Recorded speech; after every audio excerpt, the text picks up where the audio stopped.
इस वीडियो में बात करते हैं यथार्थ हॉस्पिटल के क्वार्टर टू के रिजल्ट्स के कॉन कॉल के बारे में। इससे पहले दोस्तों मैंने एक वीडियो बनाया था जिसमें मैंने कंपनी का क्वार्टर टू का रिजल्ट डिस्कस किया था, तो उस वीडियो को भी मैं इस वीडियो के साथ लिंक कर दूंगा, तो वहाँ से आप उसको देख सकते हो।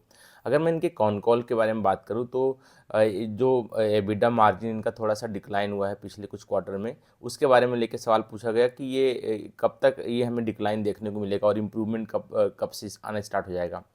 तो कंपनी ने बोला कि देखो, ये लास्ट क्वार्टर था जब हमारा ये एबिडा का मार्जिन यहाँ पे डिक्लाइन हुआ, अब तरीके से बॉटम आउट हो चुका है। अब यहाँ से हमें इम्प्रूवमेंट होती हुई आने वाले क्वार्टर्स में दिखाई देगी। इसके बाद में इनसे आरपोप के बारे में पूछा गया कि आपका आरपोप जो है कि वो इतना इतना कम क्यों है, मतलब ये इसमें कुछ खास ग्रोथ हमें देखने को नहीं मिल रही। तो इनका कहना है कि देखो, हमारे जो इस्टेब्लिश हॉस्पिटल हैं पहले से, जैसे कि नोएडा एक्सटेंशन और ग्रेटर नोएडा हॉस्पिटल, यहाँ पे तो हमारी एक्यूपेंसी भी काफ़ी अच्छी है और हमारा आरपोप भी यहाँ पे अच्छा है।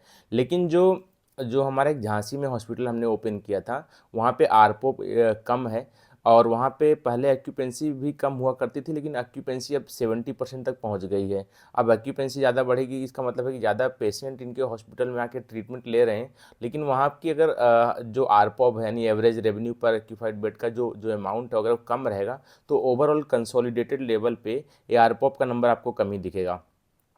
बाकी इनको इनसे ये भी पूछा गया कि आपका एलॉस यानी एवरेज लेंथ ऑफ स्टे, ये भी एक पहले 4.5 हुआ करता था, जो घटकर 4 पे आ चुका है। तो ये क्यों नहीं इम्प्रूव हो रहा है? तो इनका कहना है कि देखो, आज की डेट में बहुत सारी हाई एंड ट्रीटमेंट में हम रोबोटिक सर्जरी वगैरह कर रहे हैं, जहाँ पे पेशेंट को इतना इतना स्टे करने की ज़रूरत नहीं है। जो पहले पेशेंट 3-4 दिन आके स्टे किया करता था, अब वो 1 से 2 दिन में ही घर वापस जा सकता है। लेकिन फिर सवाल ये पूछा गया कि आपका अगर ये हाई एंड ट्रीटमेंट में तो पैसे ज़्यादा लगते हैं, तो इसकी वजह से भी तो आरपो बढ़ना चाहिए। तो मैनेजमेंट का कहना है कि देखो, ये जो हाई एंड ट्रीटमेंट दे रहे हैं हम, सारे हॉस्पिटल्स में तो ये अवेलेबल नहीं है। जैसे कि अभी हमारा सिर्फ जो नोएडा एक्सटेंशन है, वहाँ पे हम हाई एंड ट्रीटमेंट दे रहे हैं, रोबोटिक सर्जरी कर रहे हैं और धीरे धीरे करके हम नोएडा के हॉस्पिटल्स में ला रहे हैं। तो अभी तो कुछ लिमिटेड हॉस्पिटल्स में है, जिसकी वजह से हमारा जो है कि आरपोप का नंबर आपको इतना ज़्यादा बढ़ता हुआ नहीं दिखाई देगा। बाकी इन्होंने आगरा हॉस्पिटल के बारे में बात किया कि जो हमने एक्वायर किया है वो fully functional operational hospital already है। तो जैसे जनवरी में हॉस्पिटल हमारे हाथ में आएगा, वैसे वहाँ से रेवेन्यू आना स्टार्ट हो जाएगा, हमें कोई और वहाँ पे खर्चा करने की ज़रूरत नहीं है।